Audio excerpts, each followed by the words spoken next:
Alan, you're far too kind. Thank you. Ladies and gentlemen, it's a great pleasure to be invited here, and my thanks to the Omics group for inviting me here. And this morning, I'm going to be talking about what we at Proteome Sciences have been doing, proteomic strategies to overcome tumor resistance to oncology-targeted medicines here.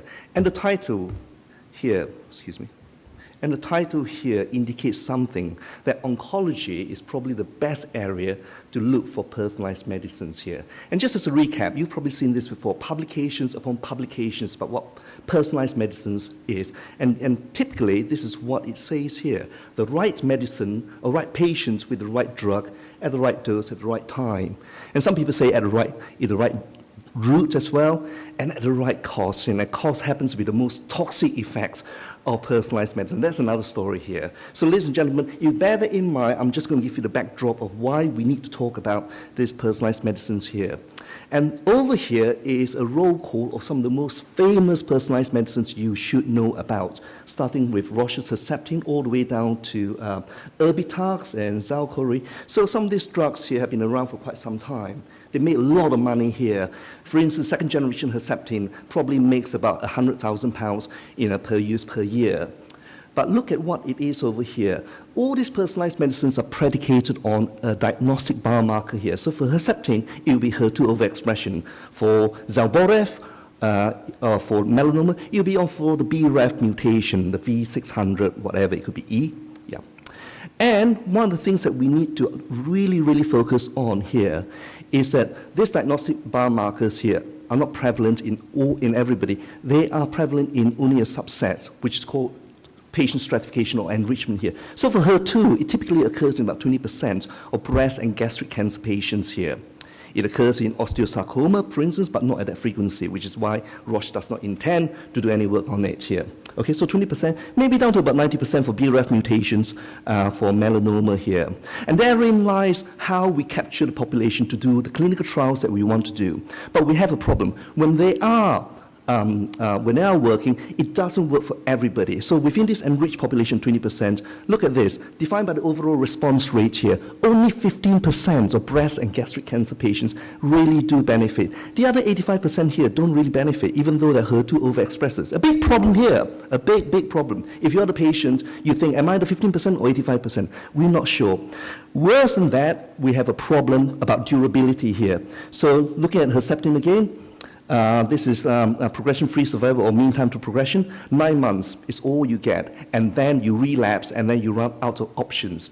So we have a big problem here, and this is highlighted by my next slide here. This is Zalboref here, manufactured by Roche here. So it took 2 years to develop this drug, and so here's the guy. He takes vemurafenib or Zalboref. 15 weeks later, look at all the lumps. It's all gone. He looks great, fantastic. 9 weeks later, he relapses, comes out with a vengeance and kills him. What's the point of it? You spend a lot of money, and you end up with this. So the lack of sustained durability of our most precious drugs is costly, not just to the drug industry, to the physician, to our hopes, and to the patient, and to the relatives who are left behind here.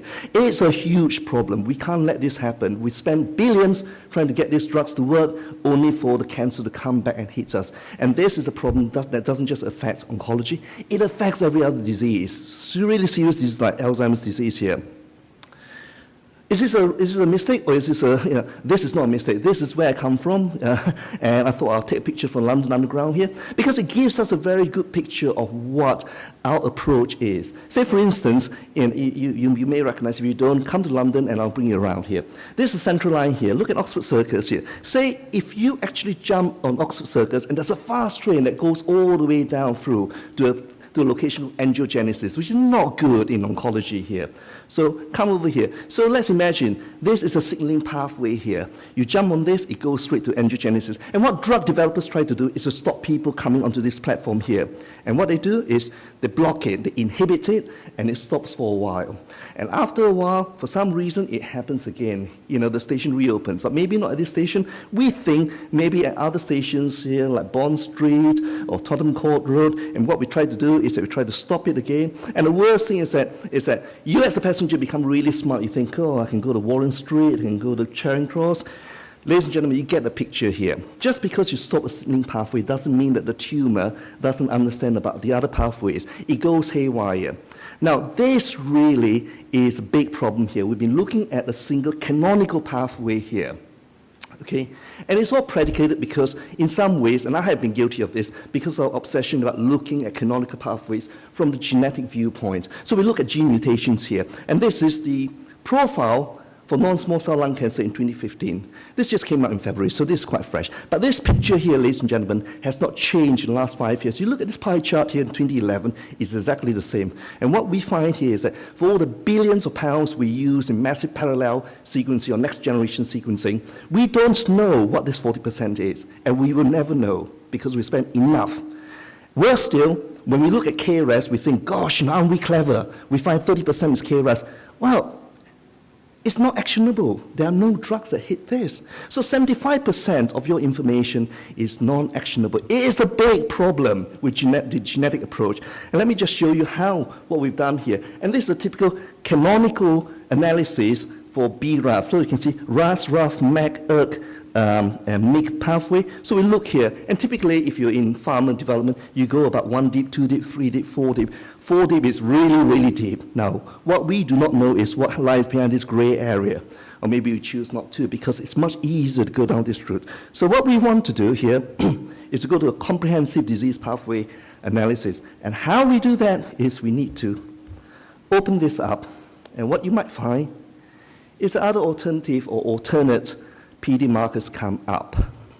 That's really important here, and what I presented here is just a pathway for ERBB, or the HER2 pathway here. So you can imagine that a lot of things here drive this pathway, but there are a lot of other signaling pathways that are just as important, probably more important. It's a case of it's a fire in your front yard, but there's a bigger fire in the backyard. There's no point putting out the fire in the front because the backyard's still burning and burning your house down.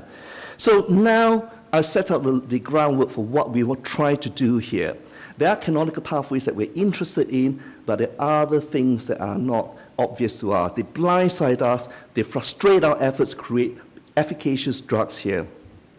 So after 20 years in personalized medicine, the question is what next? And what we need to do here, and this is my statement, we need to treat the patient, not the disease label. You can't just say a person has got breast cancer, so, hey, what do we go? Oh, the lady is a little bit beyond childbearing age, so we'll give her a aromatase inhibitor. You can't just do that. We need to really find exactly what's wrong with her, with him, and unpacking individual disease complexity is therefore the key to how we proceed further. And the ability to counter this disease resistance and increase durability would therefore add value to the drugs that we already have or maybe are developing.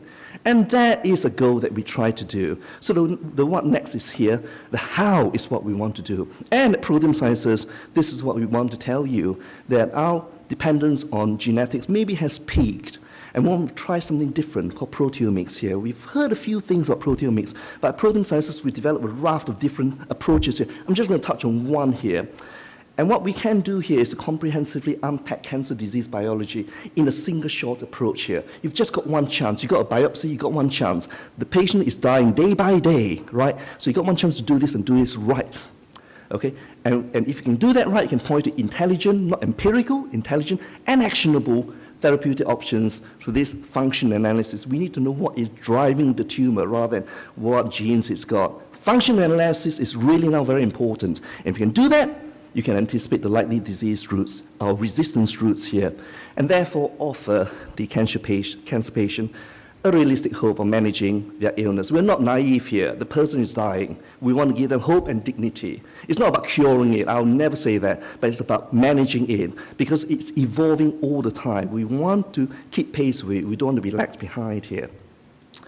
So what we developed here, amongst other things, is a system called SysQuant, or short for systematic quantification here, which is a unique phosphoproteomic workflow. So we're relying on phosphorylation status here. There are others like glycosylation you may have heard of, but phosphorylation is probably the most important and arguably the most common activation status that you can look for. So we developed this, as a comprehensive map of regulatory pathways for any disease. And I just really wanted to center on oncology here.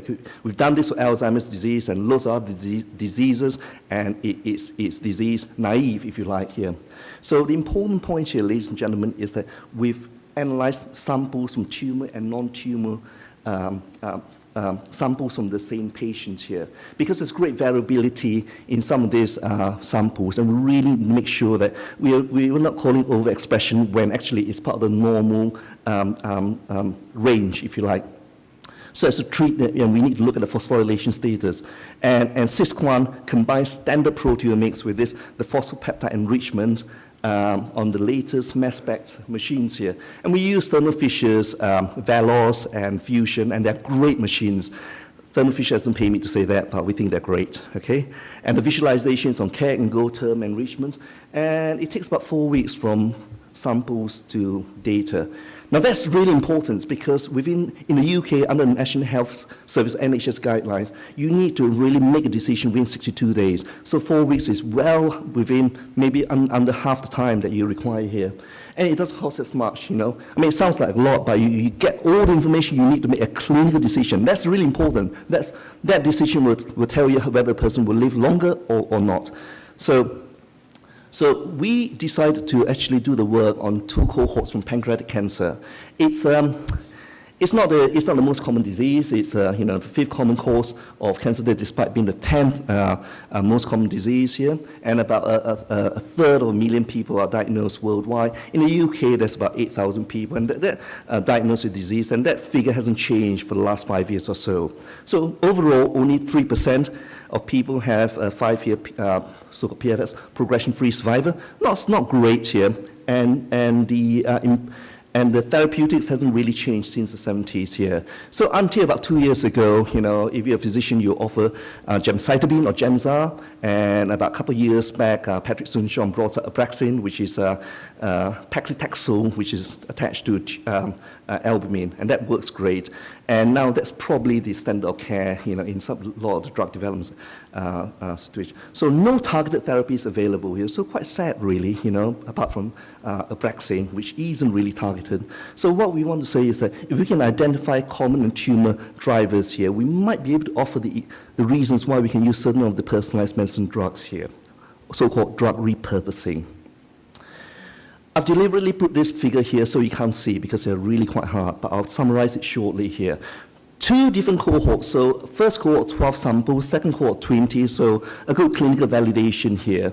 And that's just to say that we've used the fusion in the second cohort, the Velos in the first, and the fusion's been fantastic. It's offered twice as many protein groups and 3 times as many phosphorylation sites in a third of the time. So overall, the cost has come down, and the productivity has gone up. Fantastic, which is why I praise Thermo Fisher's fusion machine here. That's the summary here. 32 cases, total 8,000 protein groups. Now that's really important. If you think that these protein groups represent the products of genes, 25,000 genes, so we're really covering quite a lot here. I challenge anybody to actually come quite near to that figure here. So arguably, we've got the most comprehensive map of the human pancreatic cancer ever assembled because of this system here. And we've identified key pathways related to cancer or cancer etiology and activity or proposed activity of how it hits these drug targets here.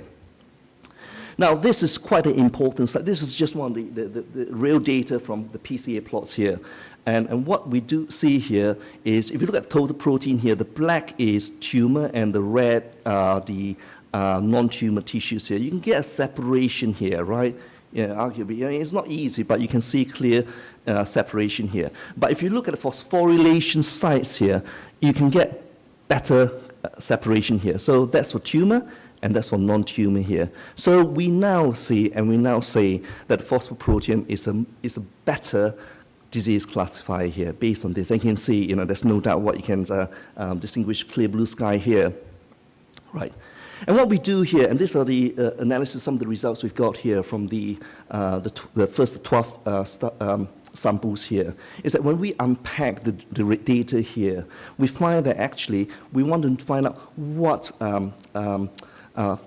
pathways are regulated or dysregulated. And we find that of all 12 samples here, the tight junction, adherence junction, focal adhesion are very, very consistently dysregulated here. So tight junction. So now we begin to actually understand a lot more about a disease that we have previously no understanding about. Tight junction appears to be really important. It's representing every one of 12 samples here. And if we look at, if we look at the tight junction here and drill down to some of the about 45 proteins that we selected here, and over here is overexpression, and across this line is underexpression here. If you look at just one of the proteins here, JAM-A, or junction adhesion molecule A here, now that's really kind of like, dysregulated here. And if we drill down further and look over here on the right here, you find that of the 12 samples here, 2 of them maybe have normal levels, but actually 10 of them have got very underexpressed protein here. Now, if you really just want to look down further at the function of JAM-A, you find that actually it's involved in the transition from the epithelial to the mesenchymal function, which suggests that actually the cells are falling apart. They're becoming individual and maybe more motile, and you think when you talk about motility in cancer, you're getting scared because the cells are moving around. You hear words like metastasis is coming about. So now we begin to understand how this is such a dangerous disease here. We are unpacking disease biology here.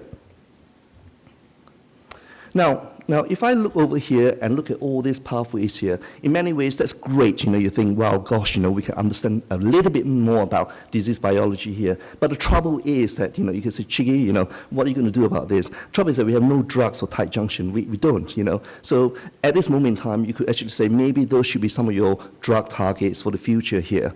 But what else can you do? So another way that we've actually done here is to say, what are some of the proteins that we've seen activated or down-regulated here, and what are some of the drugs? Are these the drug targets for these proteins here?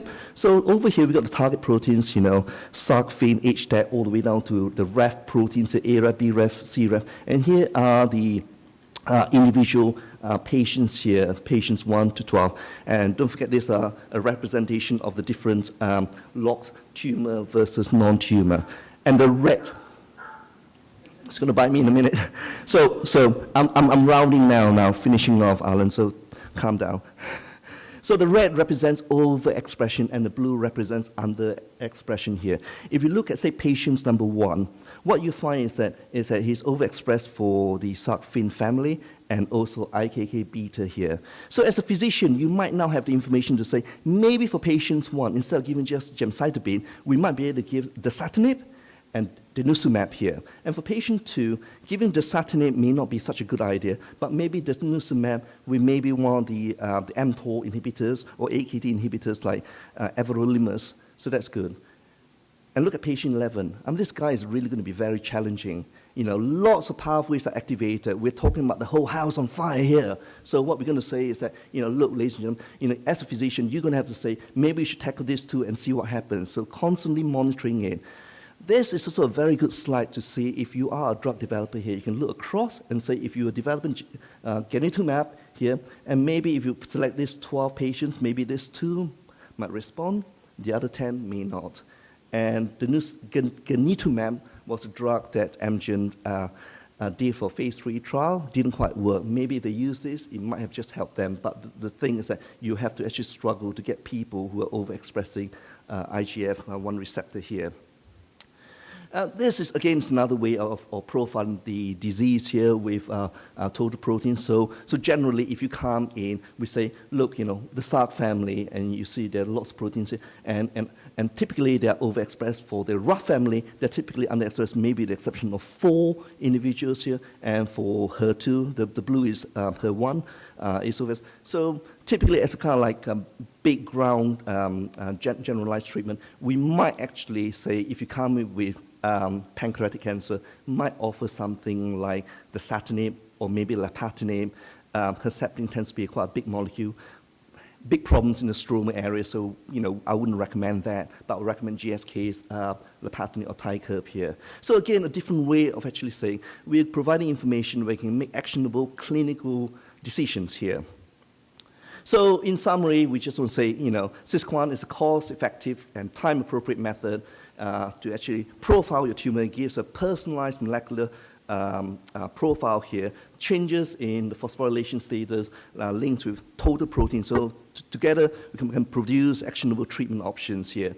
And the way that we select drugs is now based on total biology, not organ-centric, like, look, you've got pancreatic cancer, there's no drug, so forget about it, give basic standard of care here.